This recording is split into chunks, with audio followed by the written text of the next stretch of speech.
So I've been on vacation. We took a couple of days off, went up to the wine country. Did anything happen in tech over the last few days that I should know about? Not so much. Just a little bit of Snap finally filing their papers for their IPO. Snap, which everybody else knows as Snapchat, but they changed their name. I don't know why, because maybe it's going to be more than just chatting, I guess. Yeah. Has been rumored to be going public. Did they say what the price was going to be?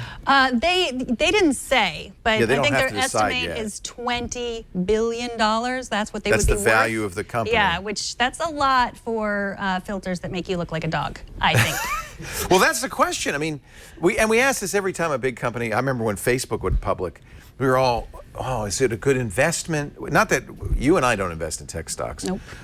Because we cover them and we don't want to have any conflict of interest. But the question is, you know, and I always say, well, if you think Mark Zuckerberg's smart, you should invest in them. But there were lots of questions like, can Facebook figure out how to monetize mobile? Nobody knew. Snapchat, same thing, right?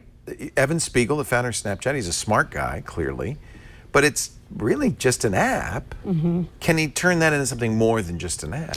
Well, I mean, if you look or talk to any teenagers right now, you would say absolutely, because that's all they use. They spend their whole day on it. They're constantly logging in. And I'm talking about U.S. teenagers.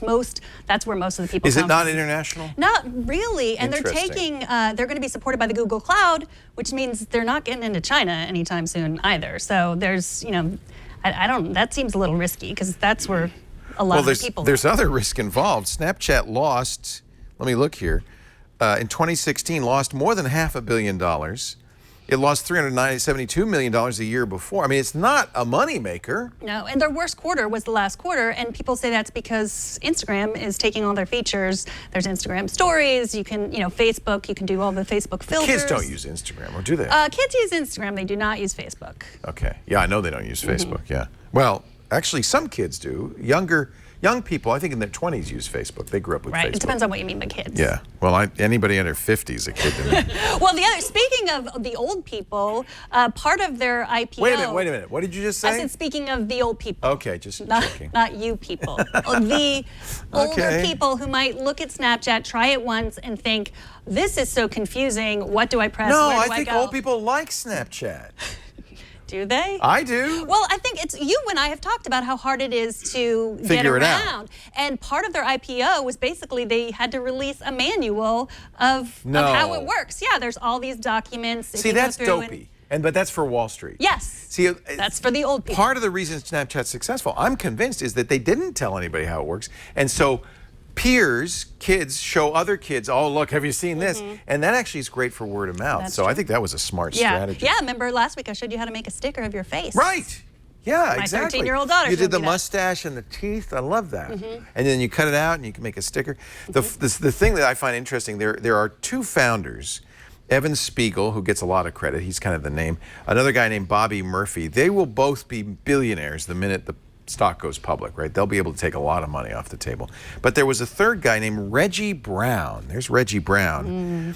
They all went to Stanford, and he says he came up with the idea of disappearing photos. In 2013, he was forced out of the company without any equity, and he sued. And apparently during the paperwork, when they filed the paperwork they disclosed for the first time, they had given him $157.5 million. So here's my, this is like, okay, fine, you're going to sue us, here's some money.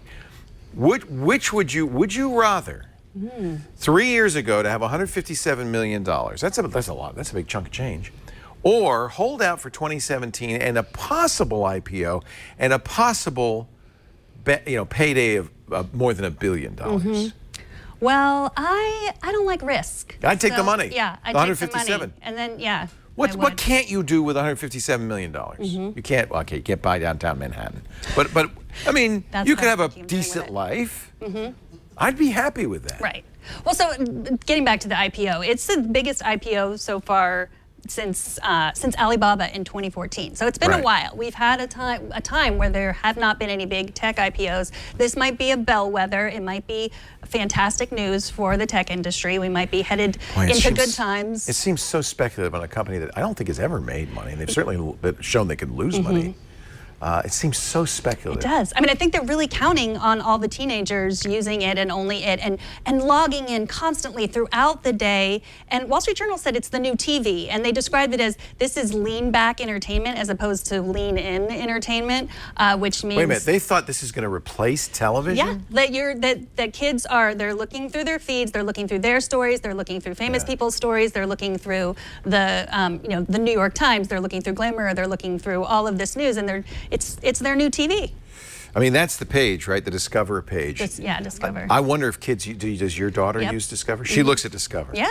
So that is, I mean, if you're ESPN or if you're CNN or MTV or any number of real publications, getting some real estate on this page and getting clicked on, there's People Magazine, you're going to get more hits from that. Is that the idea? Yeah, and I'm not saying like People Magazine. And by the way, they put ads in this, so there's an ad. Yeah, right? I mean, they're also the only ones that have figured out how to put ads directly into the product, like those Snapchat filters. Like you want to make your face look like a taco. Awesome. You also have just created a Taco Bell ad. Really? Yeah, Taco Bell ad out of yourself. And kids are fine with that. And that's worrisome to me that we're just, I mean, Facebook doesn't do that. I can make a Taco Bell ad. Yeah, or That's whatever. good. The I like first that. Maybe let's try Snapchat that. kids these days. What are you going to do?